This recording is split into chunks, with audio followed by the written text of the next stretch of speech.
Like a slasher killer needs an eye-catching weapon, a good horror movie needs a title that fits. Some of the most iconic horror flicks can pull you in simply with their names. You'd be crazy to hear gnarly titles like Drag Me to Hell, The Silence of the Lambs, 28 Days Later, or A Nightmare on Elm Street, and not want to know what those films were about. They get your blood pumping and quickly sell the idea of what to expect. But what if these beloved titles never existed? Sadly, it's a real risk, as a film's pre-production period is a time of great flux where things shift and mould constantly. A movie's title can change at any time up until, and sometimes even after, the film's release. With that in mind, it's frightening to think how many iconic horror monikers came close to not existing. With that in mind, I'm Sean for What Culture Horror, and here are 10 horror movies that almost had terrible titles. Number 10. Star Beast Alien. A point that you'll see a lot on this list is that sometimes less is more. The name Alien is a fine example of that, as this single-word title somehow holds everything it needs to in a tight package. You know what you're in for, what you'll be dealing with, and how the flick will make you feel.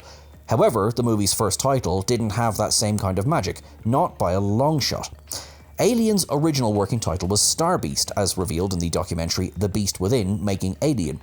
It's a name that lends itself so well to campy sci-fi that a semi-recent episode of Doctor Who used it. The name doesn't have any of the simplistic yet compelling mystique of the franchise's eventual title. Thankfully, one of the writers, Dan O'Bannon, realised this and switched course as soon as he could. Let's be honest, it's not like the sci-fi genre is starved for franchises beginning with the name Star, so you should be thankful they changed it before it was too late. Number 9. Head Cheese, The Texas Chainsaw Massacre. The Texas Chainsaw Massacre is a title so perfect for this franchise it's almost chuckle-inducing. It covers the setting, the weapon of choice, and the fact that you're about to see more blood than you would in an abattoir. But it took a few trial runs to get there. The film cycled through many potential titles, including Saturn in Retrograde, Stalking Leatherface, and just Leatherface. Still, Head Cheese was by far the worst of them all. This title comes from the disturbing scene where the characters pick up a hitchhiker, eventually revealed to be Nubbins Sawyer, and he describes the grim process of making head cheese, a sort of meat jelly meal made by boiling animal parts. There is at least some context in the film to help this title make sense, but imagine hearing it in 1974 with no knowledge of this gruesomeness meat type. Would you think it was a violent horror or a goofy comedy flick? Either way, it's good Tobe Hooper didn't go at this title. Number 8. Blood Buddy, Child's Play.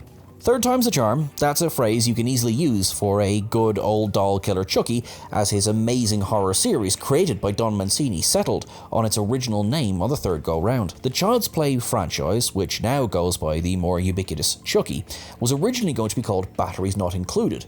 To be fair, this title, which Mancini discussed during a watch party for the first film, collated by Sci-Fi, would have been pretty wicked. Unfortunately, Steven Spielberg and Amblin Entertainment swept in first with the release of a family-friendly film of the same name the year prior. What was the next option after losing out on this title? Well, it was Blood Buddy. Yes, this title would have been dreadful, as it had none of the subtlety of either Child's Play or Batteries Not Included.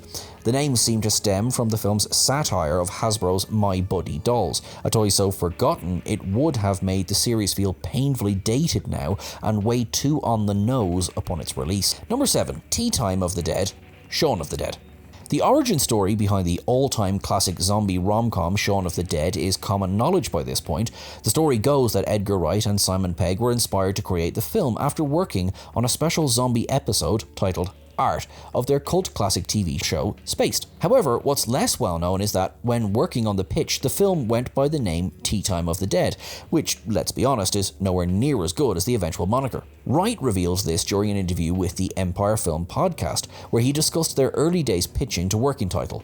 Back then, the script was just a vague idea, which likely explains the weird-as-hell name that combines British stereotypes with the zombie genre. Naturally, the Dawn of the Dead pun they eventually settled on helped sell the film's zombie classics homage and quirky comedy. That might not have happened had they stuck with Tea Time. Number 6. Scared Sheetless, Beetlejuice. Imagine coming up with a movie title as a joke and then coming dangerously close to being forced to use it. That might seem ridiculous, but it's a reality the incomparable Tim Burton almost found himself in during the making of his all-time classic Beetlejuice. As discussed in the book Burton on Burton, Warner Brothers wasn't fond of the film's name and considered an alternate for it, that being House Ghosts. This was also an atrocious option, but things got even worse after Burton jokingly suggested the name Scared Sheetless, and as per the book, the studio legitimately considered it. This dreadful pun would have given off the wrong impression, making people think the flick was a lazy, phoned-in supernatural comedy. Thankfully, wiser heads prevailed, and the film managed to secure the eponymous villain's name as the title. If there's at least one thing everyone can agree on, it's that calling the upcoming sequel Beetlejuice is genius, even though the film, remains to be seen how it lands.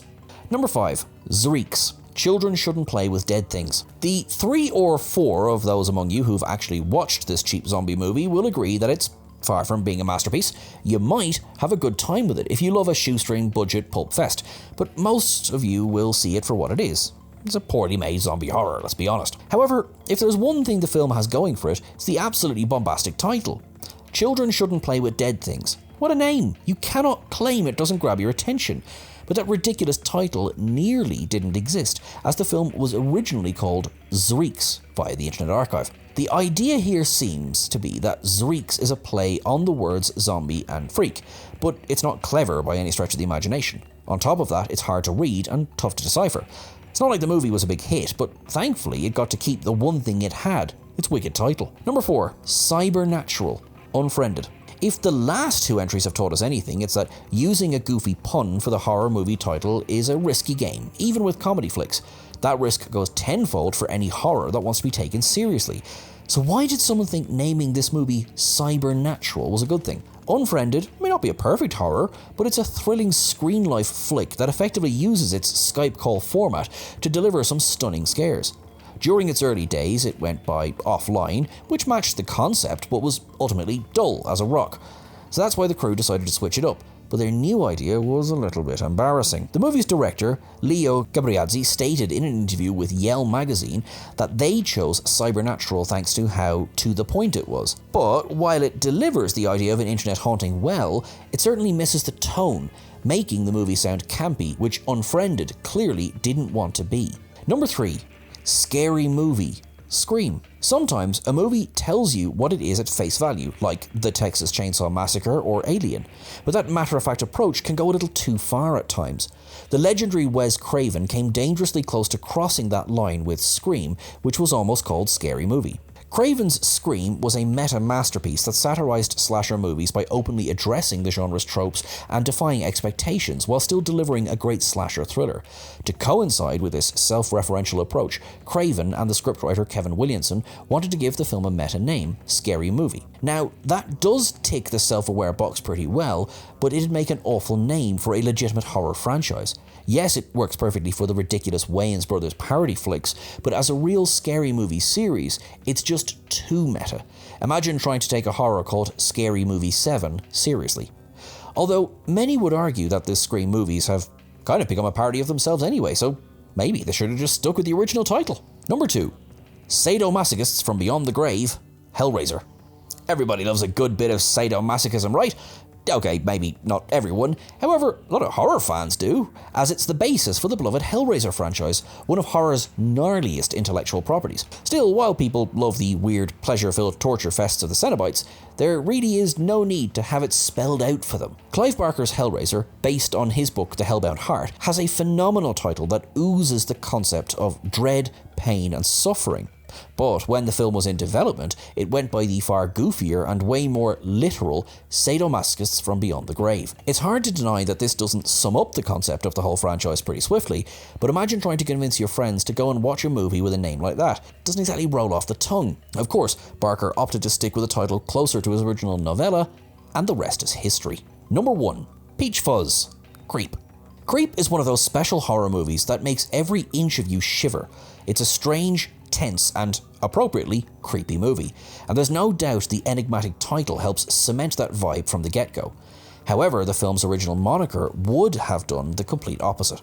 This found-footage horror's working name was Peach Fuzz, that being the name of the mask owned by the bizarre central character, Joseph. Still, even the filmmakers knew this name was a flop, as they thought it would confuse viewers too much. Mark Duplass, star and co-creator of the flick, stated in an interview at South by Southwest why this name wouldn't have worked. He said this title would leave most viewers trying to figure out why the movie is called Peach Fuzz, something that wouldn't be answered until later in the film, causing them to miss many of the story's intricacies and nuances. That's as good a reason as any to make a change, and it was all for the better.